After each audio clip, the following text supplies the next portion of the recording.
कागज। बात समझना, 5 वर्ष का जो बालक होता है उसकी अवस्था कैसी होती है? जैसे एक कोरा कागज होता है। कोरा कागज ले लो, उस पर जैसा लिखते चले जाओ वैसा ही लिखता चला जाएगा। जिस कलर की पेन से लिखते चले जाओगे वैसा ही लिखता चला जाएगा। उसी प्रकार से 5 वर्ष के बालक की अवस्था होती है खाली अवस्था। उस बालक में आप जैसा भरते चले जाओगे वो बालक वैसा ही बनता चला जाएगा। इसीलिए तो कहा जाता है 5 साल तक बच्चे का खूब लाड़ प्यार करो, खूब दुलार करो, जैसे रखना चाहो वैसे रखो। लेकिन 5 साल का जैसे ही हो जाए तो 5 साल से आंख दिखाना प्रारंभ कर दो, वो बालक तुम्हारा कभी बिगड़ेगा नहीं। याद रखो, बच्चे की बिगड़ने की अवस्था 5 वर्ष से 18 साल तक होती है। ये बात याद रखना, बिगड़ने की अवस्था 5 साल से 18 साल के बीच होती है। अगर इस वर्ष में बच्चा सुधर गया तो मानो फिर दुनिया में कोई ऐसा माई का लाल पैदा नहीं है जो उसे बिगाड़ सके। और अगर 5 से 18 साल के बीच अगर वो बिगड़ गया तो कोई दुनिया में ऐसा नहीं है जो उसको सुधार सके। याद रखो, इसीलिए हमेशा माताएं नहीं कहती घर में अगर इकलौता लड़का है तो सभी जानती हो कि अकेले को लाड़ ज्यादा होते हैं, तो अकेले को लाड़ ज्यादा कत्ती करे। कछु काम बिगाड़ के आओ तो महाराज कछु नहीं कहती, न मारती, न आंख दिखाती, कहती कोई बात नहीं, छोटो है बड़ो है तो अपने आप मान जाइए। ऐसे कहती है ये। अगर लड़का कोई काम बिगाड़ के आए तो माताएं कहती हैं अभी बच्चा छोटा है, मार देंगे तो चोट लग जाएगी, डांट देंगे तो रोने लगेगा, है तो बड़ो हो जाइए तो अपने आप सुधर जाइए। याद रखो, अगर छोटे में तुमने बस सुधार ना पाओ तो बड़े बाबू सुधरिए नहीं बल्कि तुम्हें सुधारिए। समझ रहे हो, तुमको सुधारिए। इसी वजह से अपने बच्चों को मारो नहीं, हम नहीं कहते तुम अपने बच्चों को मारो। बच्चा अक्सर बिगड़ता है तो मारो से ज्यादा बिगड़ता है। बच्चे को मारो नहीं, 5 साल का जैसे ही हो जाए आंख दिखाना प्रारंभ कर दो, मंदिर भेजना प्रारंभ कर दो, संतों की संगत कराना प्रारंभ कर दो, भागवत कथा सत्संग सुनाना प्रारंभ कर दो। दावे के साथ कह सकते हो वो बच्चा कभी आपका नहीं बिगड़ेगा। लेकिन आजकल 5 साल को बहू नहीं, हाथ में फोन पकड़ाई देती, ले लला कार्टून देखो। और जब छोटे पे तुम बच्चों को कार्टून दिखाती हो, फिर जब वो बड़ो हो जाता कार्टून देखा फिर वो कार्टून ही बना तुम्हें। फिर मूड पकड़ के बकुन्ना में बैठी रहो कि लड़का बिगड़ गया। बचपन में तुमने वह कार्टून दिखाई, बड़े पे तुम्हें तो कार्टून बनाइए। अब भाई उसने जो देखा है वही तो तुम्हें बनाएगा। बुढ़ापे में सबसे 100% में महाराज 80% ऐसे केसेस हैं कि लड़के बड़े हो गए, लड़कों की शादियां कर दी और माँ बाप देखो महाराज धक्के खा रही हैं और वृद्धाश्रम में घूम रही है। 80% ऐसे केस हैं कि लड़कों की शादी कर दी, घर में बहू आ गई और लड़कों ने आते ही आते महाराज बहू के, बीवी के और माँ बाप को घर से बाहर निकाल दिया।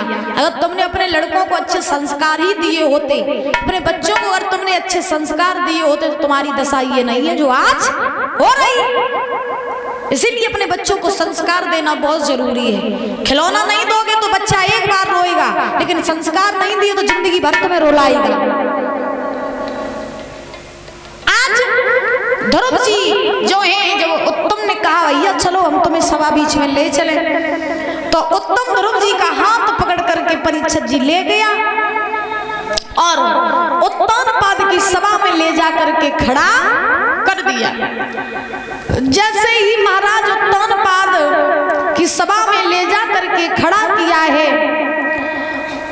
ध्रुव जी को, तो उत्तानपाद ने जब ध्रुव जी को देखा तो देखने के बाद में उत्तानपाद को पता चला कि ये मेरी बड़ी रानी का लड़का है, मेरा बड़ा पुत्र है। तो उत्तानपाद बड़े प्रसन्न हुए, राज गद्दी पर बैठे थे, नीचे उतर के आए, अपने पुत्र को झपट करके और परीक्षित जी अपनी गोद में बैठा लिया और लाड़ करने लगे। बोली बांके बिहारी लाल की। जैसे ही लाड़ करने लगे राजन परीक्षित, उसी सभा में एक चुगलखोर व्यक्ति बैठा रहे। कौन बैठा रहे? चुगलखोर व्यक्ति। चुगलखोर कौन होते हैं? चुगलखोर कौन होते हैं? क्या बताई थी? चुगला। हाँ, तुम तो नहीं इधर किधर करता हो, बताओ परीक्षित जी। हाँ, अच्छा, सही बात है, कोई नहीं कहेगा हम चोर हैं। बोली राधा रानी सरकार की। तो आज बाई सभा में चुगला बैठो रहे। सुबह चुगला पे जब नहीं देखोगे, उस चुगला ने जाकर सुरची से कही, तुम यहाँ बैठी बैठी आराम कर रही हो, तुम्हें नहीं मालूम सभा बीच में तुम्हारी सौत का लड़का आया, वो महाराज की गोद में बैठा और तुम्हारा लड़का जो है वो जमीन पर खड़ा। और अगर तुमने अपनी सौत के लड़के को बस सभा बीच में से नहीं भगाया तो फिर वो बहुत जल्दी राजगद्दी पर कब्जा कर लेगा। फिर तुम होगी बाहर और तुम्हारी सौत होगी महल में, इसलिए जाओ उसे भगा दो जाके। जो ये बात कही तो सुरची वहां से भागी। अच्छा, जिंदगी में सबको भरोसा करियो परीक्षित जी, लेकिन कभू चुगलन पे भरोसा न करियो, क्योंकि ये चुगला जो होते हैं ना, ये अच्छे खासे घर में आग लगा देते हैं। और सबसे ज्यादा भरोसा जी माताएं करती है। हाँ, सत्य बता रहे हैं आपको। भैयन के तो कोई कान भरे तो जे बात नहीं मानी, इनके अगर कोई कान भर देवे कि तुम्हारी डुकरिया तुम्हारी बुराई करते करे और कतई डुकरिया बुराई न करे, और तो कोई झूठी कह देवे आप फिर देखो महाराज। हाँ, फिर तो क्या चीज ऐसी जीव चलता ही रहा डुकरिया के लिए। तो जीवन में सब पे भरोसा करो, लेकिन चुगलखोरों का कभी भरोसा न करो।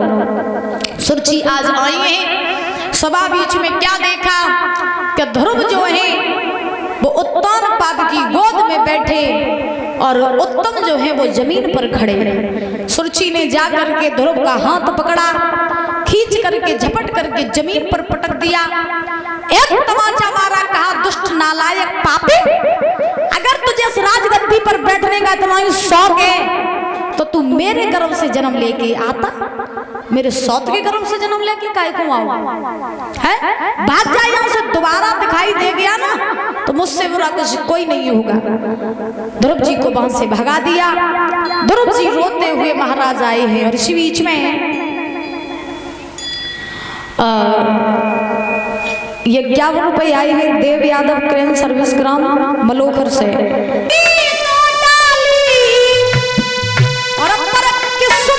जुदा जुदा है और एक डाली जाए हवन में, एक से जल रही चिता है।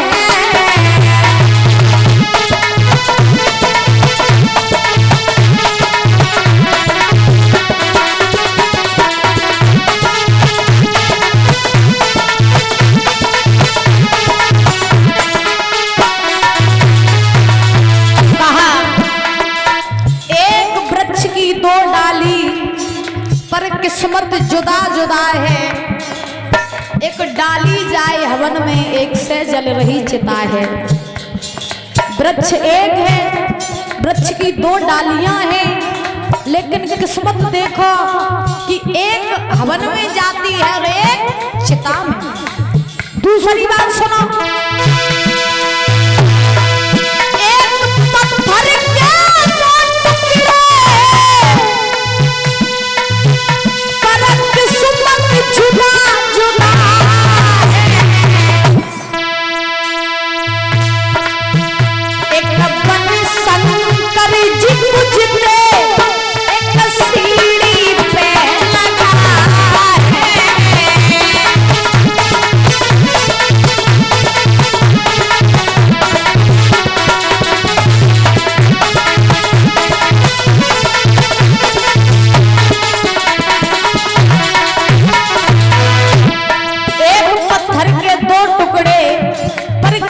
जुदा जुदा है। एक बन शंकर जी पूजते, एक सीढ़ी पे लगा है। और सुनो, अरे एक राजा के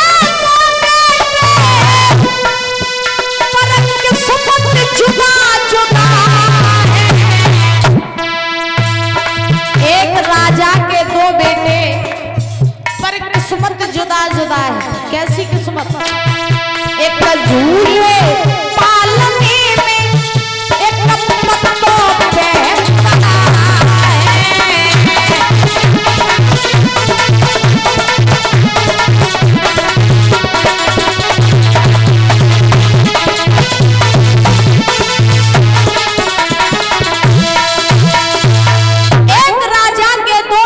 पड़ा किस्मत जुदा जुदा है, एक झूले पालने में एक पत्तों पे पड़ा है। तो किस्मत का खेल बड़ा निराला होता है। अब महाराज ध्यान रखना, धीरे धीरे धीरे धीरे समय बीत रहा है। सुनीति का जो बालक है उनका नाम पड़ा है महाराज ध्रुव। सुरुचि का जो बालक है उसका नाम पड़ा उत्तम। दोनों बालक जब धीरे धीरे सयाने हुए तो परीक्षित जी एक पाठशाला में पढ़ने के लिए जाने लगे। जब उत्तम और ध्रुव एक पाठशाला में पढ़ने के लिए जाने लगे तो ध्रुव जी की अवस्था है 5 वर्ष की। पाठशाला में जब जाने लगे तो उत्तम की और ध्रुव की घनिष्ठ मित्रता हो गई। जब उत्तम और ध्रुव की घनिष्ठ मित्रता हुई तो व्यास नंदन श्री सुखदेव जी महाराज समझा रहे हैं कि हे राजन परीक्षित, एक दिन उत्तम ने ध्रुव से कहा, भैया, बोले हाँ, तू मुझे कभी अपने घर नहीं ले जाता है, ऐसा कर आज चल तुझे हम अपने घर घुमा के लाएं। ध्रुव ने कहा ठीक है। अच्छा, समय कब किसका बदल जाए किसी को पता नहीं है। समय अगर चाहे तो गरीब को अमीर बनाए देवे और समय अगर चाहे तो अमीर के हाथ में कटोरा पकड़ाए देवे। याद रखो, समय बहुत विचित्र होता है। दुनिया में व्यक्ति ने सबसे विजय प्राप्त कर ली, लेकिन एक मृत्यु से और एक समय से कभी विजय प्राप्त नहीं कर पाई। सुनीति रो रही है, तब तक दिमाग में विचार आया कि एक जौ की रोटी रखी है, सो मैया भाई जौ की रोटी ले आई, बाई के ऊपर नमक रख दिया और परीक्षित जी नमक रख के अपने पति को भाई जौ की रोटी खिला दी, ऊपर से पानी पिला दिया। और जैसे ही ऊपर से पानी पिलाया, उत्तानपाद ने जब अपनी रानी की दशा देखी, उत्तानपाद की भी आंखें सजल हो गई। उत्तानपाद ने रानी सुनीति से कहा, रानी मैंने तुम्हें रोका था कि तुम मेरी दूसरी शादी न करवाओ, लेकिन तब तुमने मेरी एक भी बात नहीं मानी। आज देखो तुम्हारी ये क्या दशा हो गई रानी, मुझसे देखी नहीं जाती है। सुनीति ने कहा, महाराज चिंता न करो, अरे हमारी किस्मत में जो था वो हमारे साथ हो रहा है, उसे मिटाने वाला कोई नहीं है, आप चिंता न करो। आप ये बताओ मेरी छोटी बहन ठीक है? बोले हाँ ठीक है। घर पे सब बढ़िया है? बोले बढ़िया है। हालचाल पूछने लगे। वही रात्रि व्यतीत की है उत्तानपाद ने रानी सुनीति के साथ। उसी रात मैया सुनीति ने गर्भ धारण किया। गर्भ धारण जब किया, सवेरा हुआ, उत्तानपाद जब महाराज आए हैं अपने महल में, तो जैसे ही महल में आए तो सुरुचि ठाड़ी रही गेट पे। सो सुरुचि गेट पे आग बबूला भाई ठाड़ी, आंखें लाल पीरी कर रही। उत्तानपाद आए, समझ गए बात कुछ गड़बड़ है, इन्हें मालूम पड़ी कि रात में कहाँ गए थे। सो अब उत्तानपाद घबराए, तब तक सुरुचि